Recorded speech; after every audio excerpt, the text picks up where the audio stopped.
Good morning, everyone, and welcome to the October LEA Special Education Point of Contact webinar, our first installment for the 2024-2025 school year webinar series. With this first iteration, we'd like to introduce you to a change to our OSSE division names. The Division of Strategic Funding for School Quality, or FSQ as we like to call it, recently replaced the Division of Systems and Supports K-12. We're very excited for this shift as it speaks to the work OSSE is committed to supporting you, our LEAs, in achieving equitable outcomes for our students with disabilities. A copy of today's presentation is available for download through GoToWebinar. To access that document, select Handouts menu and then select the icon for downloading. We'll give folks just a few more minutes to get logged in and then we'll get started.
Again, good morning, everyone, and welcome to the October LEA Special Education Point of Contact webinar.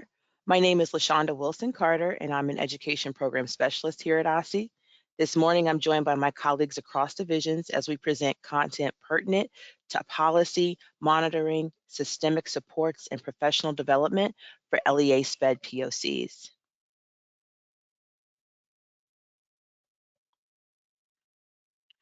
We'll actually be beginning this morning with school year 2024-25 OSSE communication updates.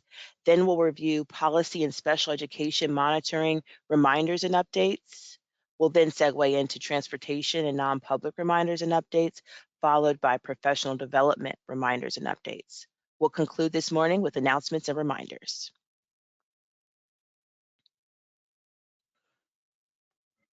OSSE is committed to continuously improving communication with our stakeholders, including clear and actionable information to LEAs. For this reason, OSSE will communicate important special education information in 3 ways this year.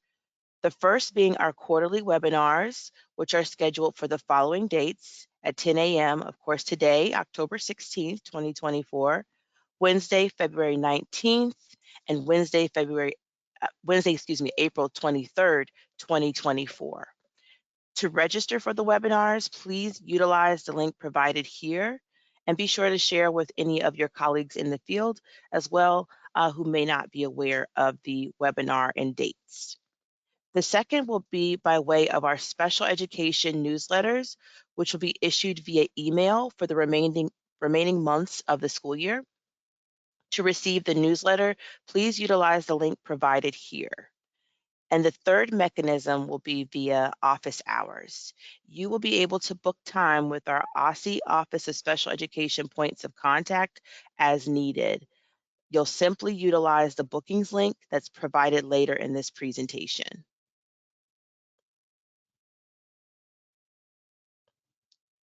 Okay, I'll hand it over now to Christy Weaver-Harris to review policy reminders and updates. Christy? Good morning, everybody. This is Christy Weaver-Harris. I'm the policy manager in the Office of Special Education. Real quick, I want to bring to your attention that I've dropped in the chat the links for the future webinar and to register or to sign up to get the upcoming newsletters. So keep an eye on the chat because I'll be dropping links as we go. Next slide, please. All right, so in the last few weeks, my team has issued 4 new guidance documents to support LEAs in understanding and carrying out their IDEA obligations. We've updated the special education process handbook. Some updates here include information on dyslexia screening obligations, guidance on designating primary and secondary disabilities. We've touched a little bit more on ESY eligibility. We've incorporated some more information on transportation decision-making and Medicaid reimbursement information. So none of these are new requirements. It's just additional information on existing requirements. And the handbook is something that we will be updating on an annual basis. So if you ever have feedback on the handbook or if there's other areas of guidance that you're interested in, please feel free to reach out and provide that feedback to us. We've also issued guidance on parent participation in the special education process, which is an overview of your LEA obligations with a good amount of best practices mixed in. And to support IEP teams in making decision-making around transportation, we released 2 guidance documents, one on eligibility determinations and the other on bus or vehicle accommodations. This guidance does not change eligibility criteria, but it does help connect eligibility criteria with things you should be talking about as an IEP team and specific student level data that you should be considering to help make eligibility determinations. The vehicle accommodations guidance is a first of its kind guidance. We've never put out information on this before. Provides definitions and descriptions of the accommodations that are available on the bus, and also has considerations for IEP teams when you're making appropriate determinations about what supports a student might need on the bus. So definitely check those out and share those within your buildings. They're available on our special education guidance page, which I'll drop in the chat as soon as I'm done with my slides. Next slide, please. Documenting the first provision of specialized instruction for a subset of students is a high priority for the district and supports our progress, performance, and reporting to the court in the DL case, which is related to early childhood special education and transition. For the 24-25 school year, LEAs continue to be required to document the first provision of specialized instruction for students under the age of 6 who have specialized instruction prescribed on their IEP, but for whom it has not been previously documented, including students who are transitioning from Part C early intervention services around the age of 3, students who are transitioning around the age of 4 from an extended IFSP, students under the age of 6 who are newly determined eligible for special education, and that includes students transferring from out of state and students under the age of 6 who have had specialized instruction added to their IEP for the first time. So that would be a student who was previously on a speech-only IEP for whom you have added an additional specialized instruction service. You're required to provide specialized instruction on the first day of school for these students, their first day of stage 5 enrollment, or on their 3rd birthday, their first day of school. Please ensure that your documentation of specialized instruction is consistent with that first date for that child. It doesn't have to be documented in special programs on that day, but the service must be provided on that day. And just to be clear, you do not need to document the first provision of specialized instruction for other students or on an ongoing basis. And you do not have to do hard copy forms or obtain signatures anymore. Next slide, please. So to complete this documentation in special programs, you're going to generate the first provision of specialized instruction document in the child's file. If you don't see that document and believe that you should, please submit an OST ticket. I know that there were challenges with generating this document last year. We've worked to resolve many of the barriers that prevented folks from creating that document in the last year, so I hope you see improvements this year. We have also expanded the age range for which you can generate this document. So now it's students under the age of 7 you can generate this document for. The system will automatically generate the specialized instruction due date by using logic that OSSE provides to the vendor. First, you're going to confirm whether specialized instruction was provided by the due date by selecting yes or no. If you select yes, you're done. Finalize it. You click Save, Done Editing, and then you set the document to final. If you select no, you're going to need to indicate why specialized instruction was not provided timely. We asked that question to better inform our training and technical assistance efforts to assist LEAs in the effective and timely implementation of specialized instruction. This is not necessarily a monitoring piece. We really want to know what barriers you experience in hitting this requirement. And we know that there's a lot of very real and very practical reasons for that. You'll see that there is an other option here. If you select that, you have to fill in a text box description. And you're also going to tell us the date that specialized instruction was provided there. We'd like to be able to do some data analysis and research around delays and like how delayed is the provision of specialized instruction. If you have questions about this document or the process, you can reach out to me directly. If you have questions about, access and special programs related to specific students, for example, if you're not able to generate this document or you're getting error messages, please submit an OST ticket. And if you reach out to me about specific cases for students, I'm probably just going to tell you to submit an OST ticket also. I'm happy to support on that end, but we definitely need it documented in OST. Next slide, please. So I know a huge barrier for LEAs has been not being able to tell who needs the first provision document and who already has it. We're working on pushing out a report that will support you in that, and we're going to be conducting ongoing monitoring and technical assistance on this point. So just a flag that you're going to be hearing from OSSE about this between now and February. We'll be requesting for you to backfill data from last year if you have it, and we'll be supporting and getting these documents completed for the current school year. This will be an iterative approach. You may get multiple requests for data based on timelines of need, but we're going to be thoughtful about how we approach it. We're not interested in handing you like substantial workloads to backfill this data, and especially not during otherwise busy times of year. We're trying to be very thoughtful about it, but I do want to flag that you will be hearing from us to help support you in getting this done and in knowing who needs it and who has it. But in the meantime, we have two suggestions for how you can self-monitor. The first is to add a column to your homepage where you can see who on your caseload has the document complete.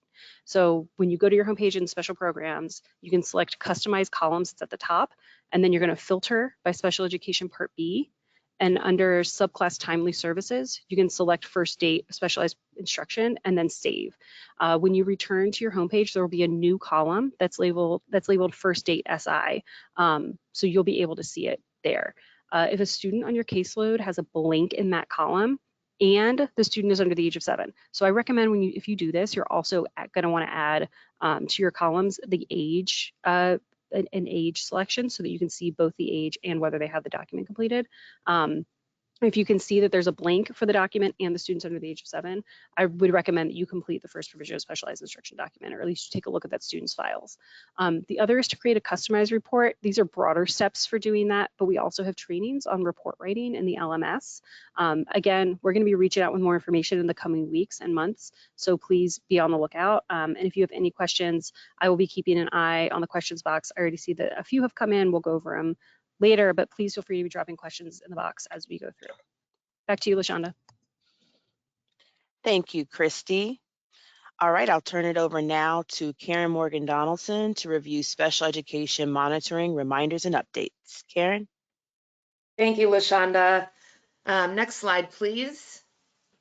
And good morning, and thank you for joining us this morning. Like LaShonda said, this is Karen Morgan Donaldson, manager of IDEA monitoring and compliance team. And I'd like to begin by providing some information regarding this year's Special Education Performance Report, or SEPR. On August 5th, OSSE released Special Education Performance Report 2024 in OSSE's SEPR Quick Base application. OSSE provided LEAs an 8-week window to appeal their LEA's SEPR results. And on October 15th, which was yesterday, OSSE publicly posted SEPR results on OSSE's website. SEPR 2024 is based on data from federal fiscal year 22, which is also from school year 22-23. We have a lot of LEAs asking, what is next? What should my LEA be doing with this information? In our next slide, I'd like to talk through some recommended next steps for your LEA with regards to its 2024 SEPR.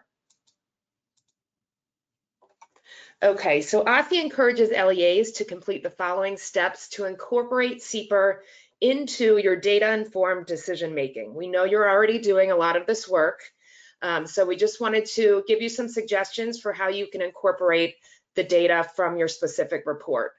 We recommend that you review your LEA CEPR, obviously review the report, review the published CEPR scoring guidance, review the CEPR technical guide, the CEPR scoring guidance and the technical guide, along with your public version of your LEA CEPR, are all available on OSSE's CEPR website. We also want you to take a look at your LEA's underlying data for each metric. This year, OSSE made all underlying data available to LEAs in the CEPR QuickBase application in a all-encompassing Excel workbook. So that's very helpful for LEAs, so you don't have to do the digging for your individual data. We also suggest that you identify your LEA's success gaps, and then of course, based on that, identify your LEA's next steps. After the LEA embargoed release of CEPR, OSSE provided CEPR office hours, which allowed LEAs to connect with OSSE data and program representatives around their LEA's CEPR data.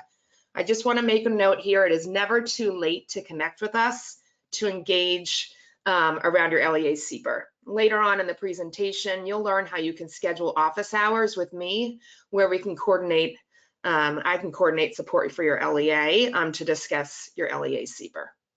Next slide. Okay, yesterday morning,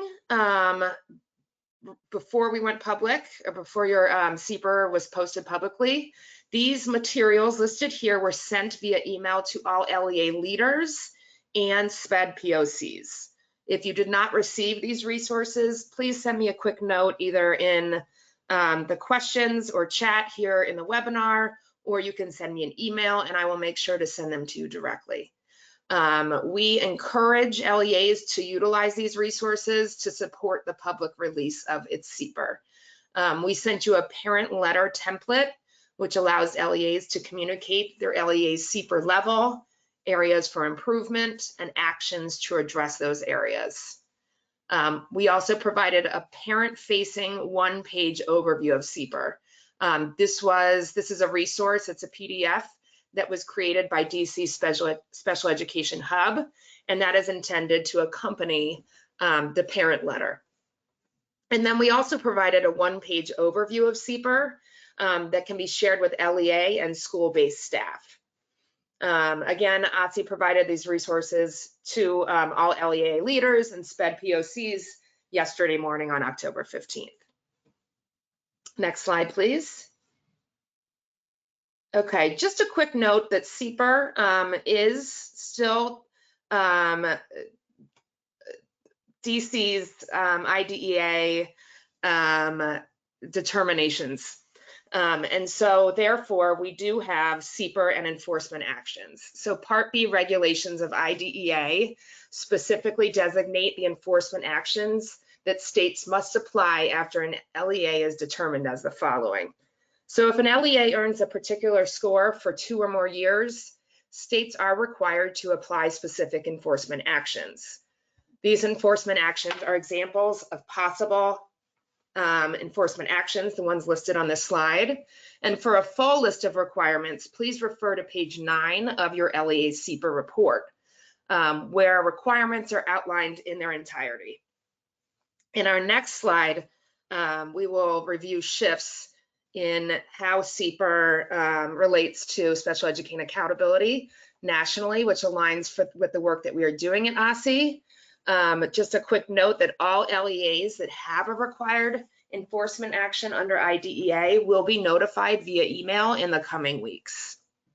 Next slide. Okay, because CEPR results are now public, we wanted to present district CEPR results. As you can see, once the shift to CEPR began in federal fiscal year 21, we see a shift in LEA overall results. This aligns with OSSE's new focus, which also aligns with the national trend of focusing on student outcomes. more than compliance metrics. So we just wanted to kind of showcase the shift here, and that we're all in the same boat. And this is allowing us as the state agency to really pinpoint where LEAs need support. Okay, next slide. Okay, so looking ahead, another question we receive is, what are OSSE's next steps with regards to SEPR? So as part of its commitment to build educator and system capacity to serve your students with disabilities, OSSE is doing several things. One, we are analyzing the 2023 and this year's 2024 SEPR results by LEA. We are continuing to identify trends and build supports that meet the needs of LEAs. We are also identifying LEAs that require enforcement actions under IDEA and LEAs that require additional compliance and continuous improvement monitoring, which is our CCI monitoring, which has taken the place of what used to be our risk-based monitoring. We are also, we'll be providing tiered support to LEAs through technical assistance and professional development. And as an important note, I want to note that we are planning, as we plan for 2025 SEPR, we are considering state database limitations during last year and its effect on LEA and state data. I know that we have received concerns about this because of some of the limitations with PowerSchool, and we are taking that into consideration, and we want to make sure that all SEPR metrics moving forward accurately illustrate LEA's commitment to students with disabilities. Next slide, please. Okay, this slide provides information. We're shifting gears here, but this slide provides information on what compliance reports are currently open in DC CATS. Just as a quick note, we are still using DC CATS. We do not have any updates about the change to Stepwell, so please stay tuned, but we are using DC CATS. Please note that many due dates for prong 1 are past due. Please make sure that you complete all student level corrections as soon as possible and begin completing prong 2. Want to make a note here that prong 2 due dates may seem very far away, but it often can take a long time to close out this process. So we really encourage you to be proactive. If you are unsure of the status of your LEA's reports in DC CATS, or if you have any questions about your LEA's monitoring, please reach out to Deborah Melville. And as I stated earlier, later in the presentation, you will get information on how you can book office hours with Office of SPED representatives. And that's it for me. I'm going to go ahead and hand it back over to you, LaShonda, and thank you. Thank you, Karen. All right, I'll turn it over now to Dion McAdoo and Chelsea Greer for transportation reminders and updates. Good morning, everyone. My name is Chelsea Greer. I'm one of the community outreach specialists along with my partner, Dion McAdoo. Next slide, please.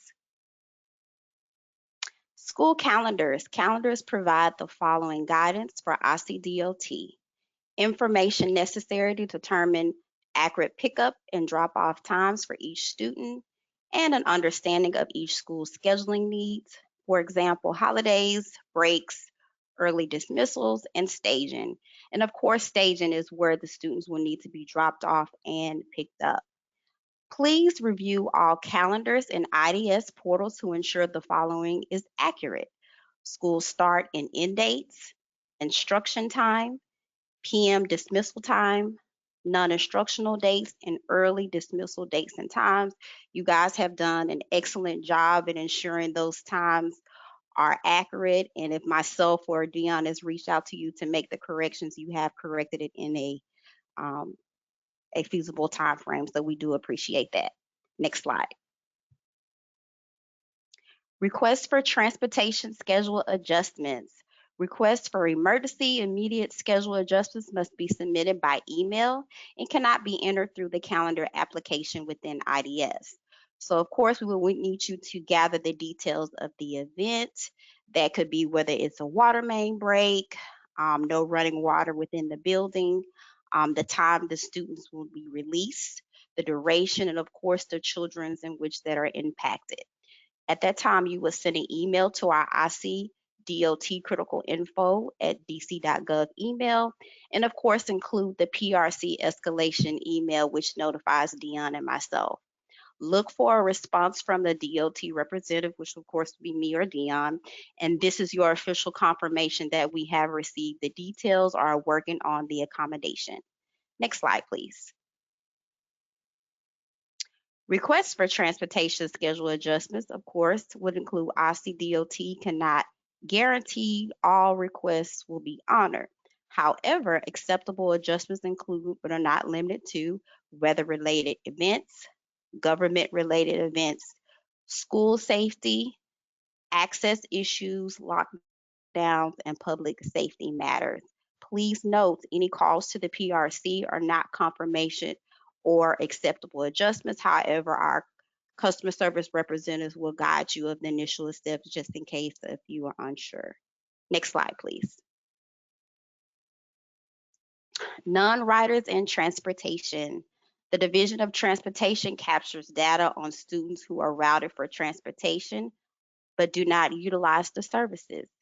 LEA should review the OSSE support tool, OST, data, and counsel student transportation, of course, where necessary. So first, the ridership will be monitoring.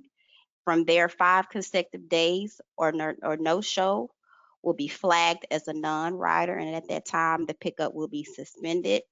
Myself or Dion will notify the LEAs, hey, can you confirm the ridership status? Thank you for those that have responded. We appreciate it. And at that time, a non-rider list is provided in OST. From there, the LEA takes one of the following action steps. Confirm student needs the services, of course, reach out to the parent and or guardian, and then from there, counsel the transportation if needed. An inactive student who remains assigned to a route impacts the pickup schedule for all students on the route. Oftentimes, our private vendors and, of course, our regular school buses will continue to go by the student's home until those action steps are completed. Next slide, please. And lastly, we have our OSSE DOT resources. Our Parent Resource Center opens at 5 a.m. to 7 p.m. And of course, on our OSSE DC Government Service Student Transportation website, you'll have the opportunity to look at the Parent Stipend Program, our Student Transportation Family Handbook, reimbursement program information, and any DOT daily updates. Parent Stipend Program, I know we get a lot of questions about that. You are more than welcome to email the OSSE Stipend app at dc.gov. But any commute related concerns, email the PR escalation email, and that will go to myself or Dion. Please only, this is for school staff, do not provide this email to parents. And lastly, we have any safety related concerns. You can email dot.safetytraining@dc.gov. If you have any questions, concerns, or comments, please feel to email myself or Dion McAdoo. Thank you. Thank you, Chelsea. All right, next up, we'll hear from Sharon Powell with non-public reminders and updates. Sharon? Thanks, LaShonda. Good morning, everyone. My name is Sharon Powell. I'm the manager of the non-public support and oversight team, here to talk about the responsibilities of LEAs who have students placed in non-public schools and what it takes to set students who are placed in non-public schools up for success. As a reminder, IDA requires LEAs to make a free and appropriate public education in the least restrictive environment available to all children with disabilities, also known as FAPE in the LRE. In some cases, and in actually very rare cases, the IEP determines that the student's LRE is not in the general education setting, and the student is removed from the gen ed setting, separated from their classmates, and placed in a non-public school. When this happens, please note that the student's enrollment does not change. The student remains enrolled in the LEA, and the LEA continues to be responsible for ensuring the provision of FAPE. OSSE holds LEAs accountable and ensures that students are receiving FAPE by conducting a number of different monitoring activities, including quarterly and annual reviews in key special education areas, including IEP development and implementation, evaluation and reevaluation, secondary transition. OSSE also periodically reviews student files for compliance with IDEA, as well as local District of Columbia municipal regulations. And if noncompliance is identified, the LEA receives a monitoring report and must work together with the non-public school to ensure the correction of those findings of noncompliance. Next slide, please. And of course, the big challenge with serving students who are placed in non-public schools is that they are attending a school that is not within the LEA, and those students are not walking into your school building and not receiving services from your provider. So how do LEAs ensure that students are receiving FAPE and making progress? So of course, in order for students to be successful, the partnership between LEAs and the non-public schools in OSSE is essential. And LEAs play a critical role in that partnership and are expected to be reviewing student progress routinely and ensuring that the non-public school is doing what it is required to be doing, such as being that direct provider of services and delivering related services. LEAs can ensure the provision of these, that these services are delivered in accordance with student IEPs by reviewing related service documentation that is entered or uploaded into special programs and following up with non-public schools if the documentation is showing that students are not receiving their services as prescribed. Also ensuring that student FBAs and BIPs are up to date and being implemented with fidelity. Also ensuring that the non-public schools are complying with all reporting and notification requirements, such as non-public schools are required to notify the sending LEA when students accrue a certain number of unexcused absences, so at the 5 and 10 day mark, so that the LEA can work together with the non-public school to initiate the development of that attendance intervention plan. Non-public schools are also required to send a copy of any report documenting an incident involving the use of a physical restraint or seclusion, physical injury, suspected child abuse, suspected or known child abuse or neglect, and any type of emergency. And these reporting and notification requirements, so please, LEA should not be equating no reports to no incidents and no excused absences. We encourage LEAs to connect with their points of contact at the non-public school to confirm and verify that students are, attending school regularly, that they're not truant or chronically absent, and that they have not been restrained, secluded, or injured. Non-public schools are also required to report all cases of suspected child abuse and neglect. And if the LEA learns that a child may have been abused at a non-public school, the LEA should be ensuring that the non-public school is reporting that to the appropriate agencies. The LEA, of course, as a required participant in the IEP team meetings, is required to participate in all IEP team meetings. And last but not least, considering the appropriateness of that placement in the non-public school, at least annually, and coordinating the transition of the student to a less restricted environment as soon as that becomes appropriate in the IEP team's view, which of course includes the consideration of any harmful effects of removing the student from the Gen Ed setting. Next slide, please.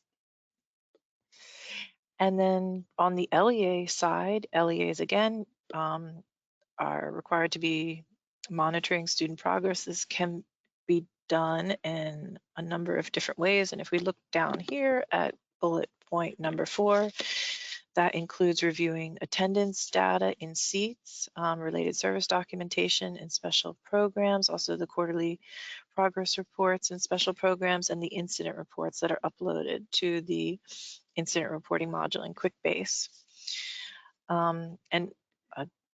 And also coordinating the administration of the statewide assessment with the non-public school and OSSE for all students who are grade or subject eligible. And Also, again, reporting any cases of suspected child abuse or neglect and filing a complaint with OSSE in cases where the non-public school does not engage in consultation that is meaningful and timely. And finally, the LEA needs to be working with the parents of students who will be aging out of their program. So for example, any 8th grade student who is moving on to 9th grade, but the LEA does not serve students in the 9th grade, providing written notification to the parent of their responsibilities to enroll their child in another LEA. And I think that's it. Thank you, Sharon. Thanks, LaShonda. Okay, I'll turn it over now to Byul Yim, and she'll be presenting on professional development reminders and updates from our OSSE Division of Teaching and Learning. Byul? Good morning, everybody. My name is Byul Yim. I am the Instructional System Specialist for Special Education here at the Division of Teaching and Learning. Today I have a few updates from our division. Next slide, please. All right, so this is the continued information regarding the dyslexia legislation from the previous year. But this year, public charters LEAs are submitting the compliance documents directly to OSSE via box folder. So each LEA has been sent their box folder link. So you should have been received, but if you have any additional questions or inquiries, you are more than welcome to reach out to Dustin Tamsin at dustin.tamsin@dc.gov. Again, all LEAs must submit letters by October 31st, 2024 to certify whether or not they have complied with the requirements. Again, this year, both DCPS and charter LEAs will submit compliance letters to OSSE directly, and LEAs, you should have been received the box folder information, but if you have any more questions, please reach out to Dustin Tamsin. Next slide, please. All right. Additional information on the professional development requirements on dyslexia legislation. So LEAs are submitting compliance on training completion as well, and this includes dyslexia awareness training for all LEAs and the training on preventing reading difficulties for K through 2 general educators. And also, this is the beginning of year screening season for K to 2 students as well.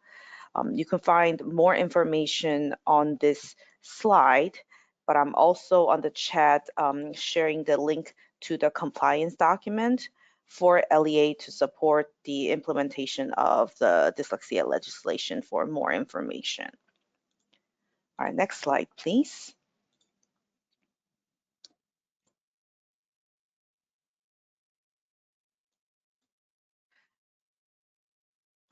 All right, so Section 107 of the dyslexia legislation reads that LEAs must adopt a science-based literacy program.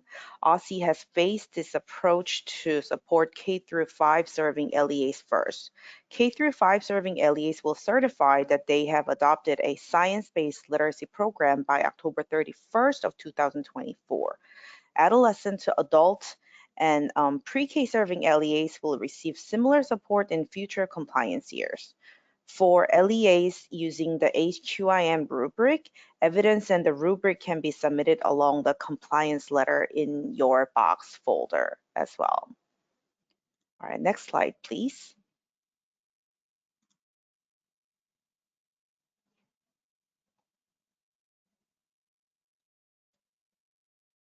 I believe you have to click once or twice more to go to the next slide on the MTSS Coaching Academy.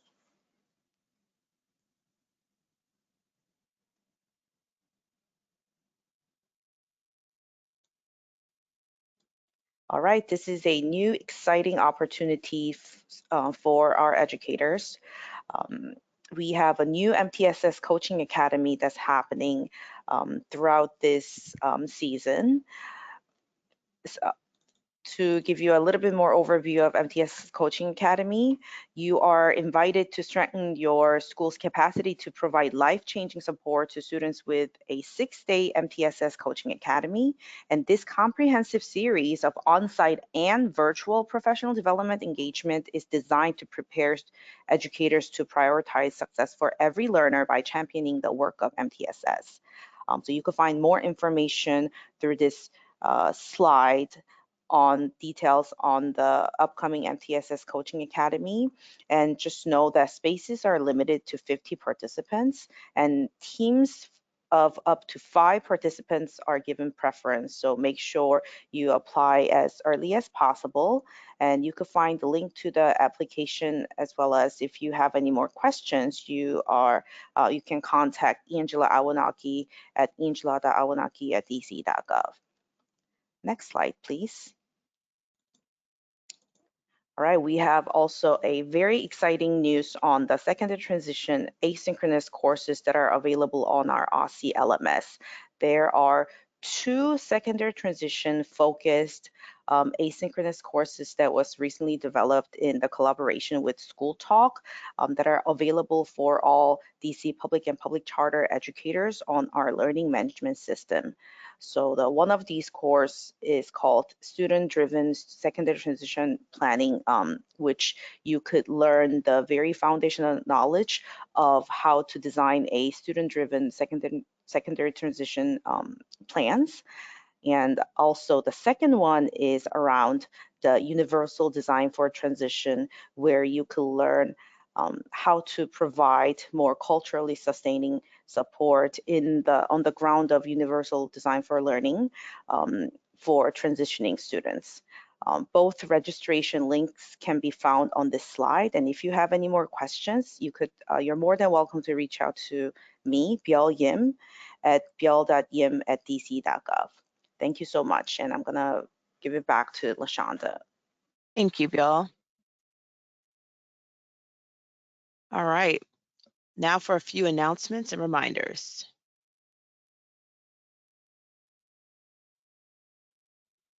We are excited to have reconvened the Early Childhood Working Group. We had our first meeting in October.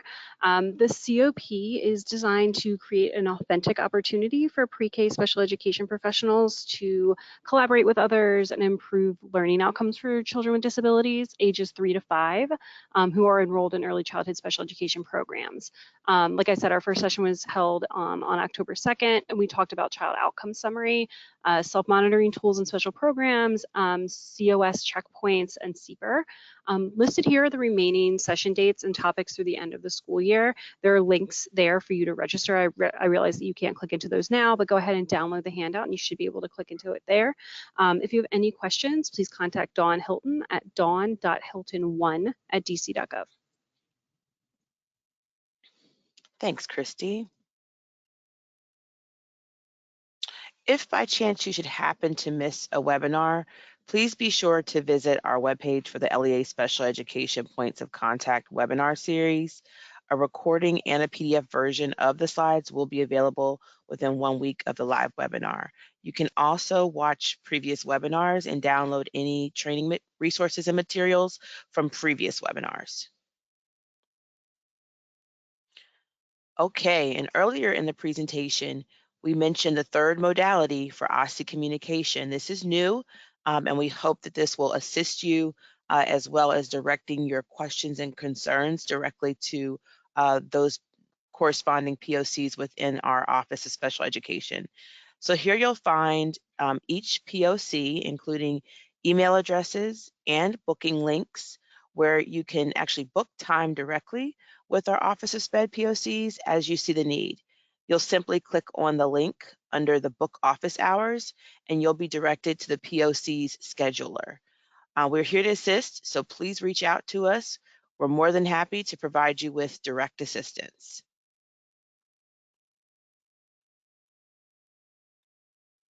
And our next webinar is scheduled for Wednesday, February 29th at 10 a.m. Please be sure to mark your calendars accordingly. We know we've made a shift this year to more of a quarterly webinar series as opposed to monthly. So we anticipate each of these webinars will be jam-packed with information that you will find useful as we move through the SY 24-25 school year. All right, it's that time again. Take out your cell phones, turn on your camera, scan the QR code that you see here on your screen.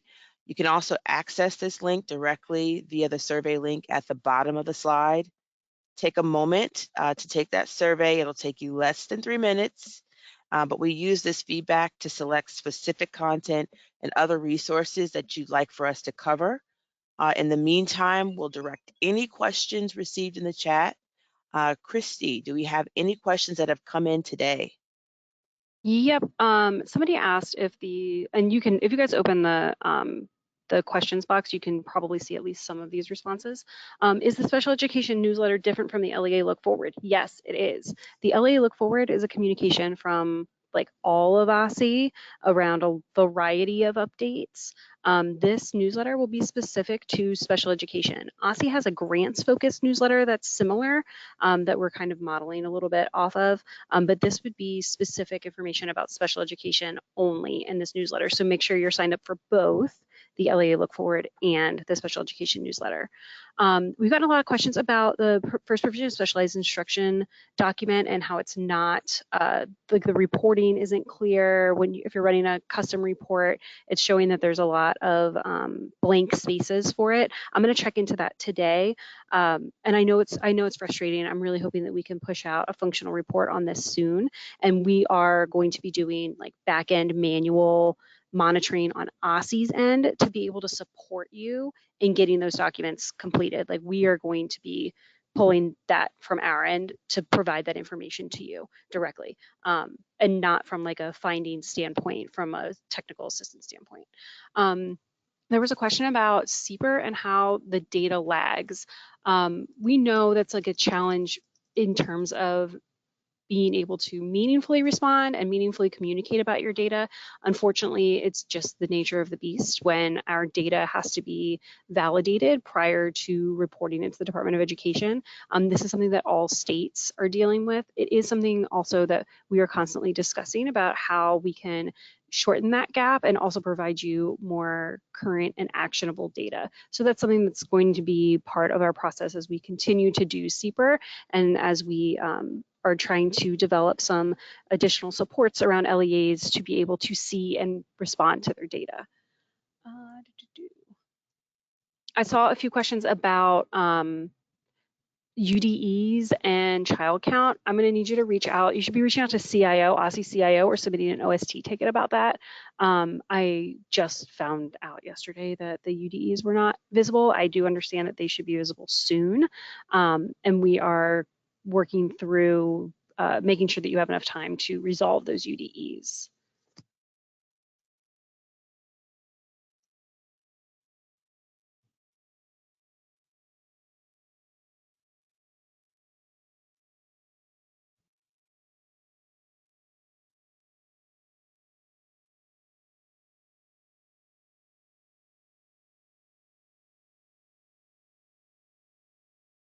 I also saw, The template for the parent and LEA engagement about CPR is available on our CPR website. I will send you the link to that directly. There's a progress reports issue in special programs. I know that they're working on it, but someone from CIO isn't here to specifically speak to that, and I'm not 100% sure of what the actual status of that is right now, but I do know that we're aware of it and that they're working on it like now. The MTSS Academy, there we go. Somebody asked if the MTSS Academy was different from the one last school year, and Bjall says it is similar, but there will be coaching support available, which is different from last year. I think that's everything. you hit the nail on the head. That was the other item I was going to ask about, the MTSS Academy. Okay, Sounds great. I think we've covered it all. Also, again, if you all have additional questions, we encourage you to direct those questions through the POC guidance that we provided you. Feel free to shoot us an email for any topics that are relevant based on our different areas of expertise. And we'll be happy to get you an answer. If we can't get the answer, if we don't have the answer ourselves, we'll get you the answer. All right, and with that, we've reached the end of our webinar today. Thank you all for joining us. We'll see you in February, and have a great day, everybody.